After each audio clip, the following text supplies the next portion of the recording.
J'aurais pu être 2 fois plus riche si je n'avais pas commis une erreur stupide il y a 50 ans. Ce n'est pas moi qui suis dramatique, c'est de l'arithmétique pure. Les intérêts composés agissent dans les 2 sens, sur vos gains et sur votre stupidité. Maintenant, laissez-moi vous dire quelque chose de désagréable. À l'âge de 50 ans, la plupart de vos grandes décisions de vie sont déjà derrière vous. Votre trajectoire de carrière est établie. Votre situation familiale est ce qu'elle est, et votre capacité à prendre des risques insensés a disparu. À moins que vous n'aimiez jouer avec votre retraite, ce qui est à peu près aussi judicieux que de parier votre maison dans un casino. La vérité est simple. Après 50 ans, vous n'avez pas besoin de génie. Vous devez éviter le désastre. Les gens adorent parler de trouver le prochain Tesla ou de faire fortune dans les crypto-monnaies. Ce n'est que du bruit. À 50 ans, la survie est le vrai jeu. J'ai grandi pendant la Grande Dépression. J'ai vu des gens tout perdre, non pas parce qu'ils n'étaient pas intelligents, mais parce qu'ils avaient trop emprunté, fait confiance aux mauvaises personnes ou cru que les bons moments dureraient éternellement. Le schéma se répète à chaque génération. Les visages changent, la stupidité, elle, non. Voici mon conseil d'investissement numéro 1 pour ceux qui ont plus de 50 ans. Jouez la défense, pas l'attaque. Vous avez déjà eu vos années offensives, vos 20, 30, voire 40 ans. C'est à ce moment-là que la prise de risque pouvait rapporter parce que vous aviez le temps de récupérer. À 50 ans, le temps n'est plus votre ami. La plupart des gens ne comprennent pas cela. Ils atteignent la cinquantaine et pensent qu'ils doivent rattraper leur retard. Ils se ruent sur une action à la mode ou un plan pour devenir riche rapidement. Que se passe-t-il? Ils se retrouvent ruinés plus vite qu'ils ne peuvent dire « plan de retraite ». Laissez-moi illustrer.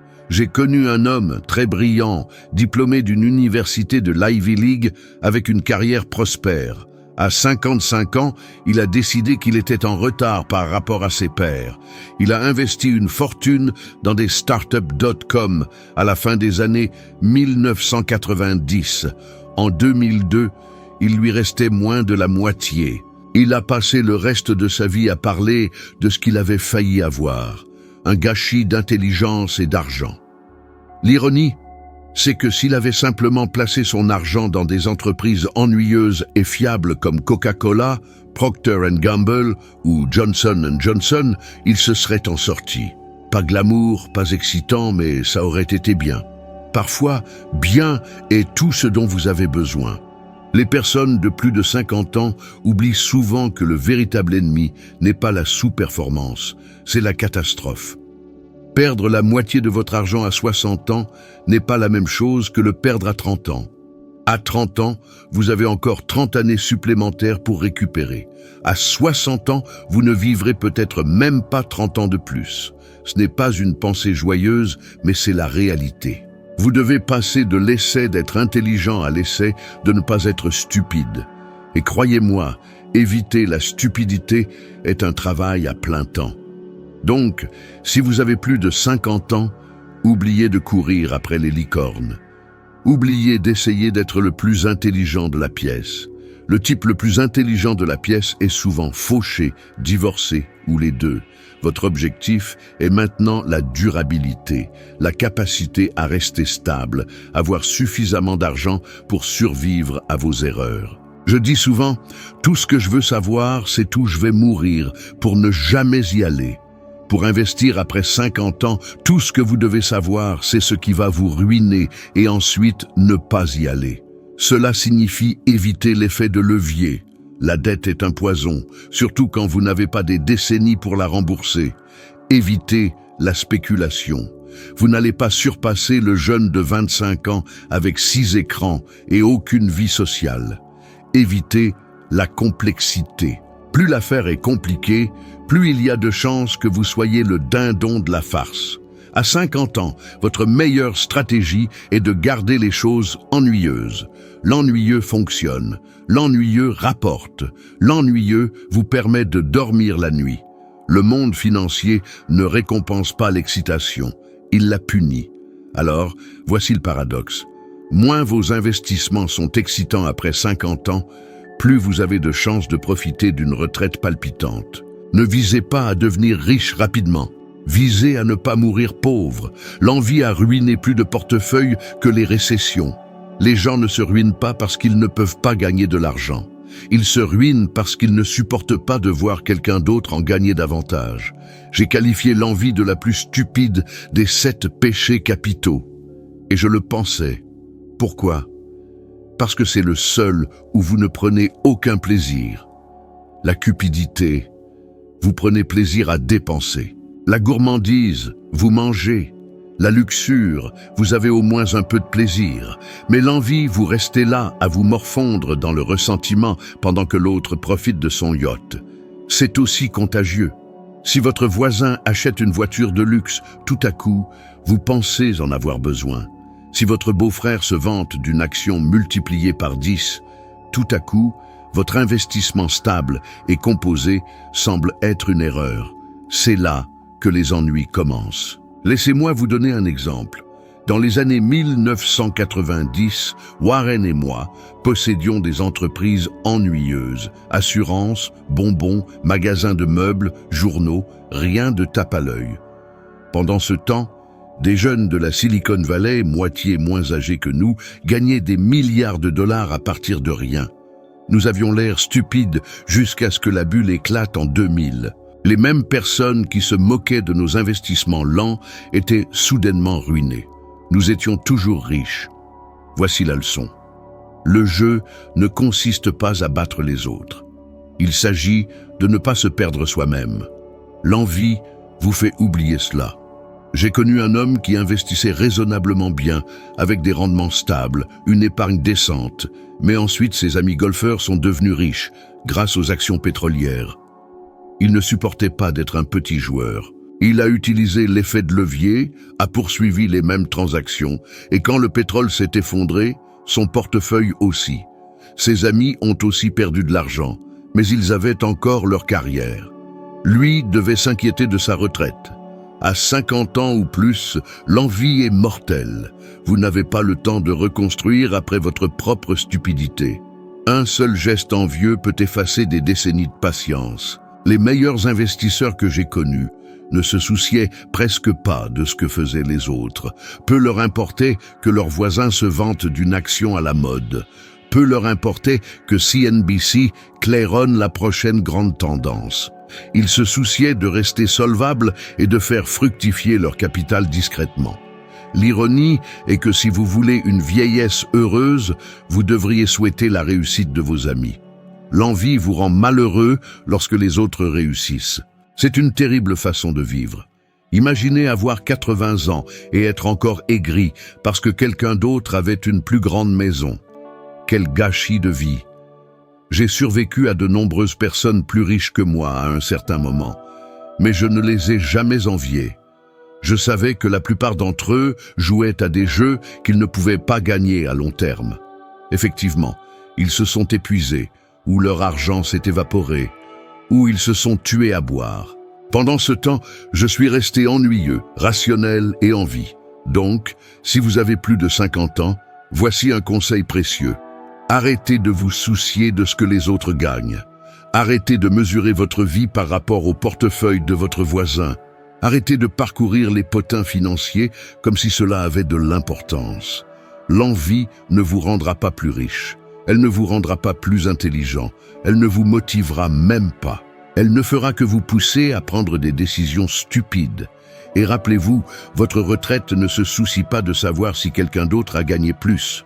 Votre famille ne s'en soucie pas. L'épicerie ne s'en soucie pas. Seul votre ego s'en soucie. Et votre ego a ruiné plus d'investisseurs que n'importe quel marché baissier. Donc l'envie n'est pas seulement un péché, c'est une mauvaise stratégie d'investissement. Ne la jouez pas. Je n'aime pas parler de mes erreurs, mais elles vous sont plus utiles que mes succès. Tout le monde aime entendre parler des gagnants. Peu s'arrêtent pour examiner les perdants. C'est là que les leçons sont enfouies. Voici l'une des miennes. Il y a des décennies, j'ai acheté des parts d'une entreprise sans vraiment comprendre son avenir. Sur le papier, elle semblait bon marché. Les chiffres étaient clairs. La direction semblait compétente. Mais je n'ai pas réfléchi assez profondément au modèle économique. Le résultat, j'ai réalisé un profit rapide, mais j'ai vendu trop tôt. Si j'avais eu la patience et la perspicacité de la conserver, cette position aurait pu doubler ma fortune nette. Ce n'est pas de l'hyperbole, c'est des maths. Les intérêts composés ne pardonnent pas les sorties précoces. L'erreur n'était pas l'investissement, c'était moi. J'ai manqué de discipline pour rester fidèle à une entreprise vraiment excellente. Je me suis contenté d'avoir raison à court terme au lieu d'être riche à long terme. La plupart des investisseurs font la même chose. Ils vendent les gagnants trop tôt et s'accrochent aux perdants trop longtemps. C'est l'inverse de ce qu'il faudrait faire. Vous devriez faire le contraire. Mais c'est difficile. La nature humaine vous tire dans la mauvaise direction. Les gens aiment la certitude. Quand quelque chose monte, ils veulent sécuriser les gains. Cela semble sûr. Mais vendre Coca-Cola après une modeste hausse dans les années 1970 n'était pas sûr. C'était insensé. Cette action a continué à fructifier pendant des décennies. Quiconque a vendu tôt se félicitait tout en volant silencieusement son futur soi. Je ne m'en veux plus pour cela. Le regret est une énergie gaspillée. Mais j'utilise ce souvenir pour me rappeler une règle simple. Si vous trouvez une entreprise vraiment excellente, restez assis et gardez-la. Ne soyez pas trop malin. Ne soyez pas trop impatient de vendre. Le monde vous tente constamment de faire quelque chose. Allumez les informations et vous verrez d'innombrables raisons d'agir. Élections, guerre, inflation, récession. Mais la plupart de cela n'est que du bruit. Les bonnes entreprises survivent, les excellentes entreprises prospèrent. Votre travail n'est pas de deviner chaque titre, c'est d'éviter de vendre la poule aux œufs d'or. Maintenant, pour les personnes de plus de 50 ans, cette leçon est encore plus importante. Vous n'avez pas le luxe de faire une erreur et d'attendre 40 ans que les intérêts composés vous tirent d'affaire. Une mauvaise sortie, un mouvement intelligent mal synchronisé peut réduire de façon permanente votre pécule. Je le vois tout le temps. Quelqu'un détient une action à dividende fiable pendant des décennies. Puis il lit une lettre d'information sur un perturbateur et décide de se repositionner. Il vend Johnson & Johnson pour courir après une introduction en bourse technologique. Quelques années plus tard, il se demande pourquoi leurs revenus se sont taris et leurs comptes saignent. L'erreur n'est pas de ne pas réussir à prédire l'avenir. Personne ne le peut. L'erreur est d'abandonner ce qui fonctionne pour poursuivre ce qui vous excite. L'excitation est une terrible stratégie d'investissement. J'aurais pu être plus riche si j'avais appris cela plus tôt, mais au moins je l'ai appris. Beaucoup ne le font jamais. Ils passent toute leur vie à sauter d'une opportunité à l'autre, tandis que l'investisseur ennuyeux d'à côté accumule tranquillement une richesse réelle. Alors, voici la conclusion. Ce n'est pas le génie qui vous rend riche, c'est l'endurance, c'est la capacité de tenir bon quand tout vous tente de lâcher prise. Si vous avez plus de 50 ans, vous ne pouvez pas vous permettre de répéter mon erreur. Lorsque vous trouvez une entreprise qui rapportera encore de l'argent dans 20 ans, gardez-la. Restez en place. Ne vous sabotez pas en voulant être trop malin. En fin de compte, le marché récompense ceux qui sont patients, non pas ceux qui sont sujets à l'excitation. Et il est crucial de se rappeler que ma fortune est née d'une constance à éviter les décisions stupides, plutôt que d'une recherche incessante de décisions brillantes. Cette vérité m'apparaît plus claire chaque année qui passe. La plupart des individus possèdent une confiance en soi excessive, et le marché, tôt ou tard, pénalise inévitablement cette surconfiance. J'ai observé ce schéma pendant près de 100 ans. Pendant les années 30, les gens étaient persuadés que la prospérité avait disparu à jamais. Ils ont thésaurisé leur argent et ont par conséquent manqué la reprise économique subséquente. Dans les années 60, il y avait une croyance répandue selon laquelle les grandes entreprises américaines composeraient leurs bénéfices à des rythmes rapides, de manière perpétuelle. Les investisseurs ont ignoré les valorisations sous-jacentes et ont été anéantis dans les années 70. Vers les années 2000, beaucoup pensaient que les valeurs technologiques ne pouvaient que monter. Nous connaissons tous ce résultat. Bien que la confiance soit agréable, elle n'a aucune corrélation avec l'exactitude. En effet, j'ai été témoin du contraire. Ceux qui exprimaient la plus grande certitude étaient généralement ceux qui subissaient les plus lourdes pertes financières. Voici la vérité fondamentale. La complexité du monde est tout simplement trop vaste pour que quiconque puisse tout saisir. On ne devient pas riche en prétendant tout savoir. La vraie richesse vient plutôt de la compréhension des limites de son savoir et de l'évitement de ces domaines. Lorsque Warren et moi avons fondé Berkshire, nous avons ignoré des milliers d'investissements potentiels. Nous ne les comprenions pas. Nous les avons donc simplement laissés de côté. Et étonnamment, nous n'avons pas perdu grand-chose. Le monde de l'investissement offre une abondance d'opportunités à l'image d'un lanceur de baseball qui envoie de nombreuses balles. Vous n'êtes pas obligé de frapper chacune d'entre elles. Pourtant, la majorité des investisseurs trouvent cette retenue impossible. Ils croient à tort qu'avoir une opinion sur chaque sujet les fait paraître intelligents. Ils prédiront aisément le sens des prix du pétrole, ce que seront les taux d'intérêt l'année prochaine, ou comment une nouvelle start-up révolutionnera des industries entières. Ce qu'ils omettent commodément, c'est que 90% de ces annonces se révéleront fausses. Pour quelqu'un de plus de 50 ans, cette défaillance particulière devient bien plus périlleuse. Vous n'avez tout simplement pas la même marge d'erreur étendue qu'un spéculateur plus jeune pourrait posséder. Si vous engagez des capitaux sur la base d'une idée mal formée, le marché ne fera preuve d'aucune pitié. Et contrairement à quand vous avez 30 ans, vous n'aurez pas 30 années supplémentaires pour récupérer vos pertes. Je me souviens d'un cas impliquant un avocat très prospère à Los Angeles. Un individu perspicace, avec un revenu substantiel, il a décidé qu'il était également un expert des marchés des devises. Après avoir lu seulement quelques articles, il a formulé une opinion forte et a misé une somme importante contre le yen japonais. Cette décision a effectivement anéanti la majeure partie de son épargne retraite. Non pas parce que le yen était intrinsèquement imprévisible, cela est évident, mais parce que sa confiance en ses propres capacités de prédiction était totalement infondée. L'amère ironie est que s'il avait simplement admis « je ne sais pas » et gardé ses fonds dans quelque chose de plus banal, il serait resté financièrement sain. Mais beaucoup de gens préfèrent avoir tort avec emphase plutôt que d'être discrètement sensés. Ma recommandation est simple, cultivez le courage de dire « je ne sais pas ». C'est une caractéristique réellement rare et précieuse. Si vous êtes capable de reconnaître votre propre ignorance, vous ne miserez pas bêtement sur des entreprises que vous ne comprenez pas. Au lieu de cela, vous limiterez vos activités au domaine où vous possédez réellement une compétence. C'était précisément notre approche chez Berkshire. Nous avons saisi les subtilités de l'assurance. Nous avons compris Coca-Cola. Nous avons compris See's Candies et nous les avons donc acquises. Nous n'avons pas compris les compagnies aériennes ou les actions .com et par conséquent, nous les avons évitées. Cette discipline singulière nous a protégés de la ruine financière à d'innombrables occasions. La surconfiance se révèle une force plus destructrice pour les investisseurs que toute récession économique. Ce n'est pas le marché lui-même qui vous dévaste. C'est votre croyance erronée que vous en savez plus que vous n'en savez réellement. Par conséquent, si vous avez plus de 50 ans, soyez très attentifs. Cessez de vous comporter comme un oracle prophétique.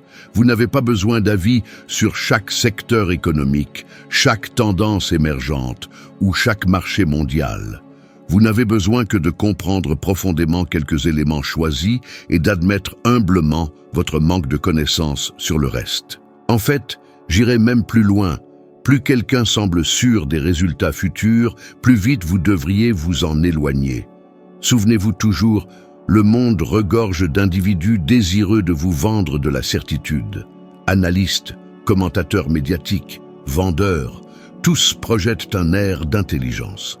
Mais aucun d'entre eux ne couvrira vos dépenses lorsque leurs prédictions confiantes décimeront votre portefeuille d'investissement. Alors, la prochaine fois que vous ressentirez l'envie de prévoir l'imprévisible, faites une pause et demandez-vous simplement « Et si je ne savais tout simplement pas ?» Cette seule question pourrait bien préserver votre retraite. L'une des distinctions profondes que j'ai observées tout au long de ma vie réside entre ceux qui fonctionnent avec une mentalité d'employé et ceux qui pensent comme de véritables propriétaires. Il ne s'agit pas de titre de poste ou de la taille d'un salaire, il s'agit fondamentalement de la perspective sous-jacente de chacun. La plupart des individus, même ceux d'une grande intelligence, passent leur vie absorbés par les jeux de carrière. Ils optimisent méticuleusement pour les promotions, les titres prestigieux et les avantages supplémentaires. Ils investissent des années à cultiver la faveur de supérieurs pour lesquels ils n'ont en privé que peu de respect. Ils polissent méticuleusement un CV au lieu d'accumuler assidûment une vraie richesse. C'est en substance le carriérisme, et c'est un piège trompeur. Comme je l'ai souvent fait remarquer, le monde n'est pas principalement mû par l'avarice. Il est alimenté par l'envie. Le carriérisme prospère sur ce sentiment. Vous observez un collègue recevoir un titre plus impressionnant et soudain, vous en désirez un aussi. Cependant, les titres ne se composent pas en valeur. La propriété avec emphase, oui. Quand Warren et moi avons construit Berkshire, notre objectif n'était pas de paraître important. Notre préoccupation était d'acquérir des actifs qui nous généreraient des revenus même pendant que nous dormions. Des entreprises comme See's Candies, Coca-Cola et diverses compagnies d'assurance. Ces entités ne se souciaient absolument pas de savoir si nous détenions le titre de vice-président ou d'associé principal. Elles nous envoyaient simplement des chèques de dividendes. Pendant ce temps, j'ai vu des avocats, des banquiers et des cadres exceptionnellement brillants gaspiller des décennies à travailler pour gravir les échelons des hiérarchies d'entreprise. Ils ont amassé des revenus impressionnants, mais ne possédaient rien de tangible qui travaillait indépendamment pour eux. Au moment où ils cessaient de se présenter activement, leur flux de revenus s'asséchait entièrement. Ce n'est pas une richesse authentique, ce n'est qu'un tapis roulant bien rémunéré qui ne mène nulle part. Permettez-moi d'illustrer cela par un exemple. Au cours de ma carrière juridique, j'ai collaboré avec certains des esprits les plus vifs que l'on puisse imaginer. Ils facturaient méticuleusement leurs clients à l'heure, accumulaient des fortunes et se percevaient comme les rois de leur domaine. Pourtant, s'ils venaient à disparaître subitement, leurs revenus cesseraient tout aussi brusquement. Ils ne possédaient rien de scalable, rien d'endurant. Ils étaient, en essence, des employés très bien rémunérés, pas de véritables propriétaires. En net contraste, Warren et moi avons concentré nos efforts sur la construction de participations de propriété. Notre objectif était d'acquérir des entreprises qui ne nécessitaient pas notre présence quotidienne. De cette manière, que nous soyons en train de jouer au golf ou que nous ne soyons plus en vie, les actifs sous-jacents continueraient à composer leur valeur. C'est la distinction cruciale. Pour ceux qui ont plus de 50 ans, cette leçon particulière revêt une signification plus grande que jamais. Vous n'avez plus le luxe d'échanger continuellement votre temps contre de l'argent. Éventuellement, votre énergie physique diminuera. Votre santé pourrait se détériorer. Le tapis roulant implacable finira inévitablement par s'arrêter. Alors, demandez-vous de manière critique, possédez-vous quelque chose qui vous génère des revenus même lorsque vous ne travaillez pas activement? Peut-être de l'immobilier qui produit des revenus locatifs, des actions qui versent régulièrement des dividendes, ou une part dans une entreprise qui continue à générer des profits, quelle que soit votre implication quotidienne. Si votre réponse est non, alors vous n'investissez pas vraiment. Vous ne faites que prolonger votre carrière sous un déguisement différent. Le carriérisme nuit également considérablement au jugement. Les employés se préoccupent principalement de satisfaire leurs supérieurs. Les propriétaires, en revanche, se concentrent sur la navigation et la survie de la réalité. Cela représente une différence monumentale de perspective. Un avocat motivé par les aspirations de carrière exécutera toute tâche qui satisfait un associé principal. Un véritable propriétaire, cependant, se demandera « Cela générera-t-il un profit à long terme ?» Seule l'une de ces questions mène à une croissance composée. Je ferai une évaluation franche. Si vous avez plus de 50 ans et que vous dépendez encore d'une existence de salaire à salaire, quelle que soit l'importance de ce salaire, il est fort probable que vous ayez pensé comme un carriériste pendant trop longtemps, optimisant pour le mauvais jeu entièrement. La bonne nouvelle est qu'un changement de mentalité est encore réalisable. Ignorez les titres. Cessez de vous soucier des opinions de vos collègues. Au lieu de cela, privilégiez la propriété. Cela ne nécessite pas de démissionner de votre emploi actuel demain. Cela implique une réorientation consciente de votre énergie et de votre capital vers l'acquisition d'actifs qui perdureront au-delà de votre vie. Achetez des entreprises modestes et résilientes. Vivez bien en deçà de vos moyens financiers. Cultivez des participations de propriété au lieu de gaspiller des ressources à tenter de projeter une image de succès. C'est une quête moins glamour. Personne ne vous applaudira pour l'achat d'actions Procter & Gamble, mais dans 20 ans, ces mêmes actions vous procureront un revenu bien après que les applaudissements se seront estompés dans un lointain souvenir. Le carriérisme finit par disparaître. La propriété, en revanche, se multiplie. Choisissez la voie qui comptera véritablement lorsque vous atteindrez l'âge de 70 ans. Faire l'expérience de la Grande Dépression, c'est ne jamais vraiment l'oublier. Je suis né en 1924. Lorsque j'étais un jeune garçon, l'économie du pays s'était effondrée. Les banques s'écroulaient, les entreprises fermaient, les familles faisaient face à une faim sévère. Aujourd'hui, les gens perçoivent souvent la volatilité comme une simple baisse de 10% du marché boursier. En 1932, le marché avait chuté de près de 90% par rapport à sa valeur maximale. Ce n'était pas une simple volatilité, c'était une annihilation financière pure et simple. J'ai vu des hommes adultes perdre tous leurs moyens de subsistance.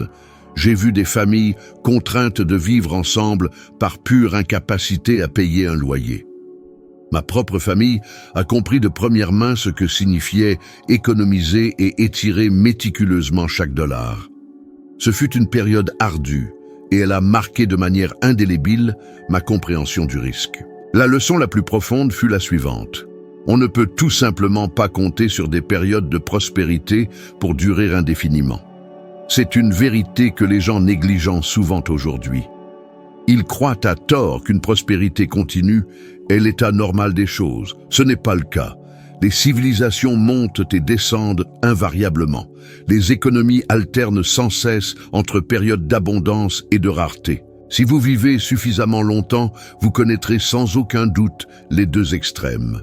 La dépression m'a inculqué un profond respect pour la dure réalité.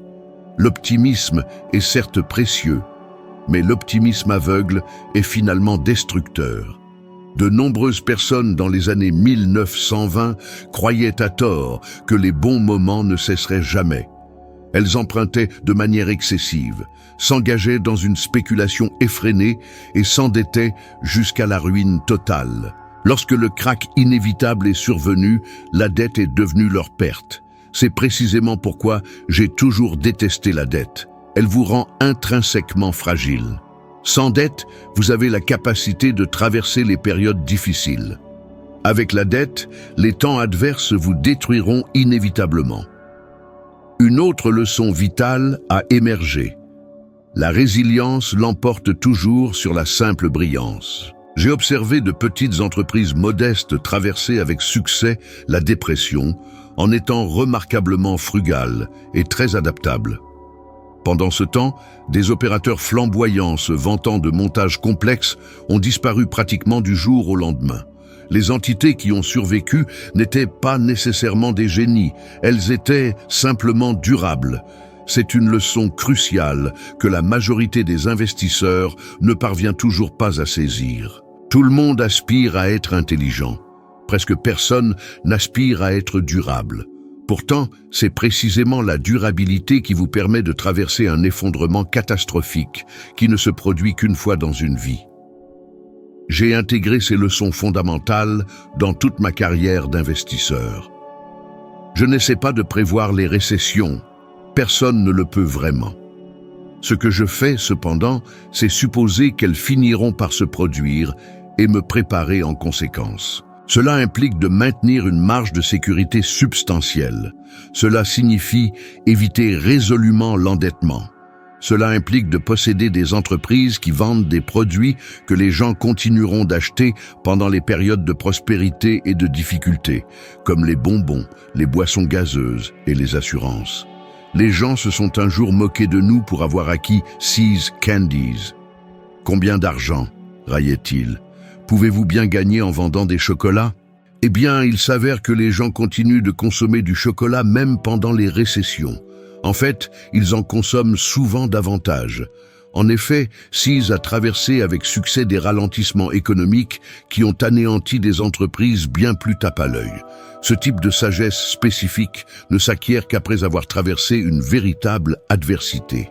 Maintenant, si vous avez plus de 50 ans, vous devez vous souvenir de cela avant tout. Vous n'aurez pas le luxe d'une seconde grande dépression pour réapprendre cette leçon amère. Si vous dévastez vos finances personnelles ne serait-ce qu'une seule fois, vous ne vivrez tout simplement pas assez longtemps pour vous rétablir et reconstruire complètement. C'est précisément pourquoi votre portefeuille doit être méticuleusement structuré pour la résilience et non pour des envolées de fantaisie financière.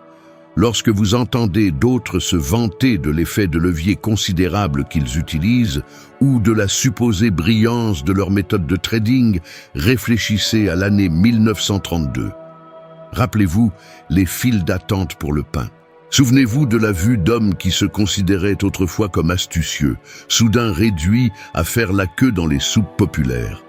Le monde a certes changé depuis cette époque, et pourtant, la nature humaine, elle est restée inébranlable. Les gens continuent de succomber à l'avidité, d'accumuler des dettes excessives et de simplement supposer que les bons moments ne finiront jamais. Puis, toutes les quelques décennies, la réalité sonne le rappel brutal. Alors, mon conseil est simple. Tirez les leçons de l'histoire, même des parties que vous n'avez pas vécues personnellement. Vous n'avez pas besoin d'une autre grande dépression pour comprendre les périls de la folie. Tout ce qui est vraiment nécessaire, c'est l'humilité et une bonne mémoire. Si je devais résumer mon soi-disant succès à 3 habitudes fondamentales, ce serait celle-ci. J'ai évité la dette, j'ai évité le drame et j'ai évité les individus insensés. C'est toute l'histoire. Pas de formule mystique, pas d'ingrédient secret, juste une simple soustraction. Commençons par la dette. Je l'ai répété maintes et maintes fois, la dette est un poison. Elle érode la discipline, elle amplifie la folie. Et elle garantit que lorsque les périodes difficiles arriveront inévitablement, vous serez parmi les premiers à être complètement anéantis. J'ai vu des individus dans les années 1930 emprunter sur leur maison, convaincus d'être en sécurité.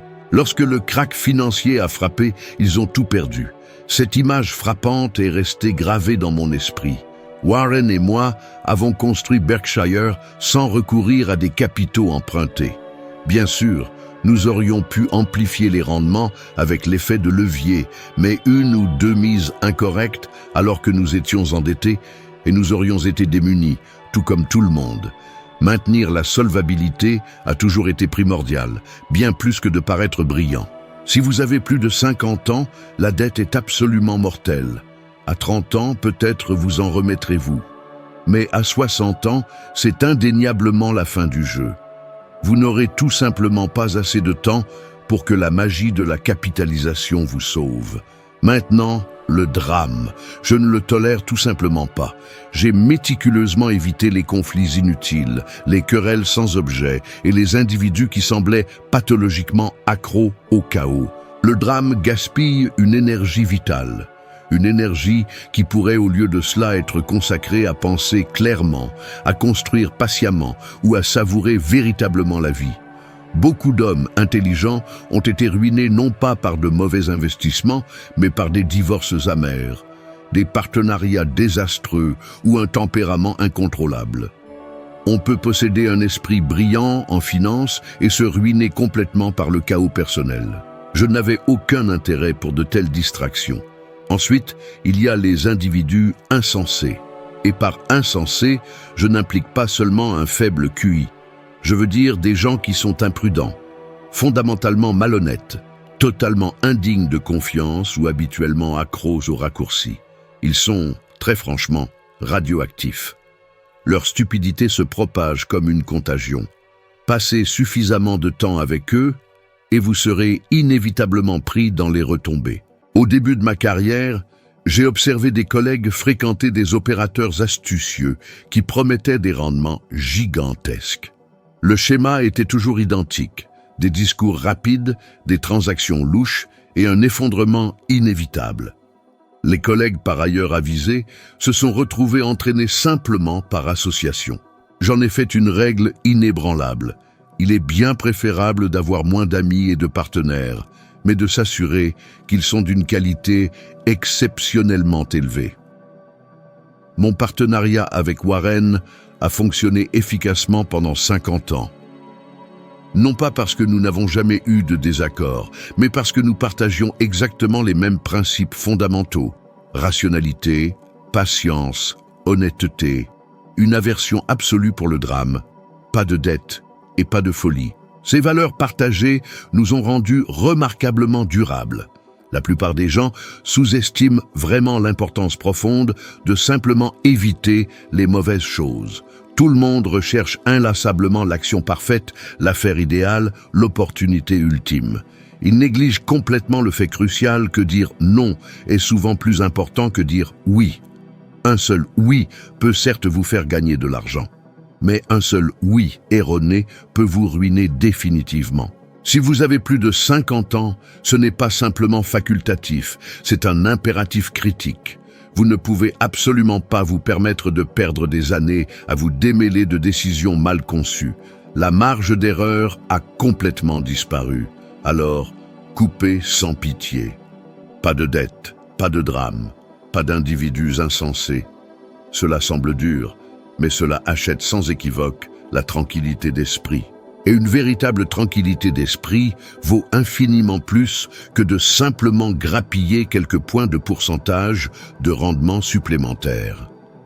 Rappelez-vous ceci, la richesse n'est pas principalement construite par la pure brillance. Elle est méticuleusement préservée par une discipline inébranlable, et la plupart des disciplines sont simplement la capacité inhérente de s'éloigner des tentations insensées. Les gens adorent romancer mon partenariat avec Warren. Ils nous imaginent reclus dans une tour d'ivoire, élaborant des stratégies avec des milliards de dollars, toujours en parfaite synchronisation, toujours brillants. C'est une absurdité totale. Ce qui a vraiment fonctionné n'était pas une formule magique. C'était une combinaison de discipline, de tempérament et de pure compatibilité. Et ce qui n'a pas fonctionné? Eh bien, disons simplement que nous avons fait notre part d'erreurs, bien qu'admittedly moins que la plupart. Voici ce qui a été efficace. Premièrement, nous nous faisions une confiance absolue. Pas de coups bas, pas de politique interne, pas de jalousie mesquine. Ce genre de confiance est remarquablement rare dans le monde des affaires. Je ne me suis jamais réveillé en craignant que Warren ne conspire contre moi, et il savait que je ressentais la même chose à son égard.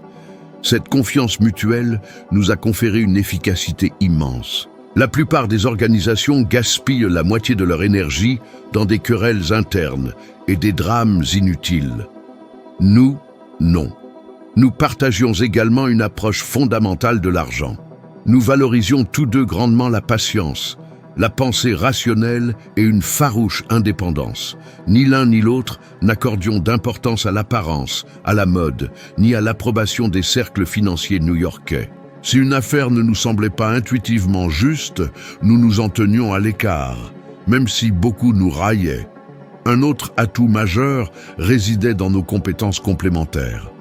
Warren possédait un génie véritable pour dénicher des entreprises sous-évaluées. Mon rôle, quant à moi, était plutôt de le prémunir contre l'attrait des mégots de cigares, ces petites sociétés bancales qu'on achète à bas prix pour les revendre avec un profit modeste. Ensemble, notre ambition était bien plus grande. Nous acquérions des entreprises de haute qualité à des prix raisonnables et les conservions sur le long terme. Ce simple virage stratégique a généré des profits estimés à plusieurs milliards de dollars. Et qu'en est-il de nos échecs? Pour commencer, nous n'étions pas des juges infaillibles de la nature humaine. Il nous est arrivé de soutenir des dirigeants qui se sont révélés être des escrocs, des incompétents, ou parfois les deux à la fois. Impossible d'anticiper toutes les faiblesses humaines, mais cela nous chagrinait profondément. Le caractère, sans aucun doute, est primordial, et chaque fois que nous l'avons mal évalué, le prix à payer fut élevé. Nous avons également, et de manière constante, sous-estimé la complexité de modifier les comportements humains. Certaines entreprises semblent parfaitement redressables sur le papier. Une meilleure direction, des incitations améliorées, voire un retournement spectaculaire. Mais la culture d'entreprise ne se change pas d'un coup de baguette magique. Si son ADN profond est vicié, une simple couche de vernis ne résoudra rien. Nous avons tiré cette leçon à nos dépens. Et oui, nous avons manqué des occasions, et pas des moindres. Beaucoup croient à tort que Berkshire Hathaway s'est emparé de chaque bon investissement. C'est une idée fausse. Nous avons laissé filer de nombreuses entreprises qui, avec le recul, auraient été absolument spectaculaires. Les sociétés technologiques, par exemple. Warren a candidement admis qu'il ne les appréhendait pas pleinement, et moi non plus. Dans ce domaine précis, notre prudence naturelle nous a sans doute privés de quelques gains potentiels. Mais permettez-moi de le dire, je préfère de loin renoncer à un profit éventuel plutôt que de me précipiter vers l'autodestruction en poursuivant des choses que je ne maîtrise pas. Cette même circonspection nous a peut-être coûté des milliards de dollars en gains manqués, mais elle nous a aussi simultanément épargné des désastres financiers qui auraient engendré des pertes bien plus considérables. Notre force principale a toujours résidé dans notre capacité à reconnaître les limites de nos propres connaissances. La plupart des investisseurs ne possèdent pas cette précieuse conscience de soi. Ils ambitionnent d'être des experts dans tous les domaines imaginables. Ce n'était tout simplement pas notre cas. Nous nous en tenions rigoureusement à notre cercle de compétences spécifiques. Si une opportunité dépassait ces frontières, nous nous contentions de dire non. Cette approche simple explique en grande partie la solidité et la pérennité de Berkshire.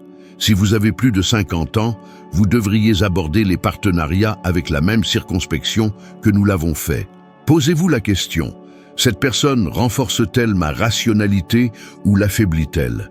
Apporte-t-elle de la stabilité ou sème-t-elle le chaos? Amplifie-t-elle mes points forts ou exacerbe-t-elle mes faiblesses? Un mauvais partenaire peut anéantir le travail de plusieurs dizaines d'années. Le bon, en revanche, peut en décupler la valeur. En définitive, ce qui a réellement fait notre force, à Warren et à moi, n'était pas une intelligence éblouissante, mais une compatibilité profonde. Ce qui, en revanche, n'a pas fonctionné, ce sont les rares fois où nous nous sommes écartés de nos propres principes. Ne nous transformez donc pas en figures mythiques, je vous en prie. Nous n'étions pas des divinités. Nous étions simplement deux hommes incroyablement opiniâtres qui partageaient une même vision de l'argent, et cela s'est avéré amplement suffisant. Voici une vérité que la plupart des gens ont du mal à accepter. S'enrichir après la cinquantaine consiste moins à réaliser des coups d'éclat qu'à éviter scrupuleusement les erreurs fatales. À cet âge de la vie, la survie devient la stratégie primordiale. Il est tout à fait possible d'accumuler une richesse considérable après 50 ans. J'ai vu d'innombrables personnes y parvenir, mais elles n'y sont pas arrivées en courant après des conseils éphémères ou en spéculant avec la témérité de jeunes de 20 ans. Elles ont réussi en étant d'une constance ennuyeuse, d'une stabilité remarquable et d'une rationalité implacable. La réalité est stupéfiante. Vous n'avez pas besoin de doubler votre argent du jour au lendemain. Il vous suffit de vous assurer que vous ne vous ruinez pas de manière spectaculaire. Laissez-moi vous donner un exemple. Je connaissais un médecin, un homme aux revenus confortables et à la gestion prudente. À 55 ans, il a commencé à placer ses économies dans un portefeuille méticuleusement choisi d'actions à dividendes de haute qualité. Il a fait fi du bruit incessant du marché, a systématiquement réinvesti ses dividendes et a vécu confortablement selon ses moyens. À 70 ans, il n'était pas d'une richesse éblouissante, mais il était incontestablement indépendant financièrement. Aucune dette, une abondance de revenus passifs, une existence sereine et assurée. Comparez cela à un autre homme que j'ai connu, un entrepreneur brillant mais persuadé de prendre du retard. À 52 ans, il a imprudemment investi toutes ses économies dans des opérations immobilières hautement spéculatives, s'endettant au maximum. Lorsque le marché a inévitablement changé de cap, il s'est retrouvé en faillite totale à 57 ans. La différence fondamentale n'était pas l'intelligence, mais une discipline sans faille. Le paradoxe est le suivant. À 50 ans, il n'est pas nécessaire d'être un génie pour réussir. Il suffit simplement de cesser de faire des bêtises. Et croyez-moi, le monde est un festin illimité de tentations insensées. Les escroqueries aux crypto-monnaies, les modes passagères de trading journalier, les montages immobiliers exotiques complexes, la liste est interminable. Si vous aspirez à vous enrichir ou, ce qui est tout aussi important, à le rester après la cinquantaine, voici les règles fondamentales. Restez d'une simplicité extrême en tout. N'investissez que dans des entreprises ou des actifs que vous comprenez parfaitement. Si vous ne pouvez pas l'expliquer clairement à votre conjoint en 1 minute chrono, vous n'avez sans doute pas à le posséder. Accordez la priorité à la préservation de votre capital. Chaque dollar que vous perdez à 60 ans coûte infiniment plus cher que chaque dollar perdu à 30 ans, car vous n'avez plus des dizaines d'années pour vous refaire. Fuyez l'envie. Ne vous focalisez pas sur celui qui prétend avoir doublé sa mise grâce à un pari ridiculement audacieux. Le plus souvent, il ne parviendra pas à conserver ses gains. Votre objectif premier n'est pas de suivre le rythme des autres, mais de rester financièrement solide. Jouez la défense. Un rendement régulier de 7%, capitalisé sur 15 ans, est un véritable miracle passé 50 ans. Votre capital double, puis il double encore. Au moment de prendre votre retraite, vous apparaîtrez comme quelqu'un d'étonnamment aisé aux yeux de ceux qui auront passé les mêmes années à courir frénétiquement après des modes éphémères. La plupart des gens de plus de 50 ans oublient ce point essentiel.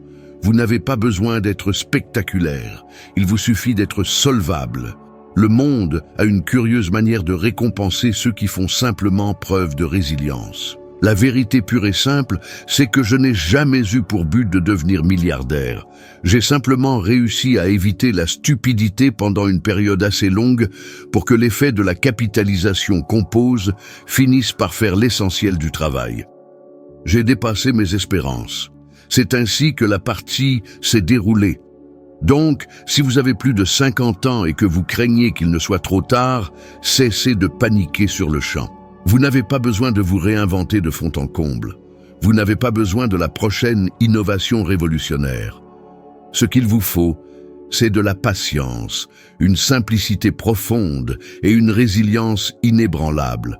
Ce n'est pas un conseil qui brille, mais c'est le seul qui porte vraiment ses fruits. Si vous souhaitez une dernière vérité, brutale mais essentielle, la voici.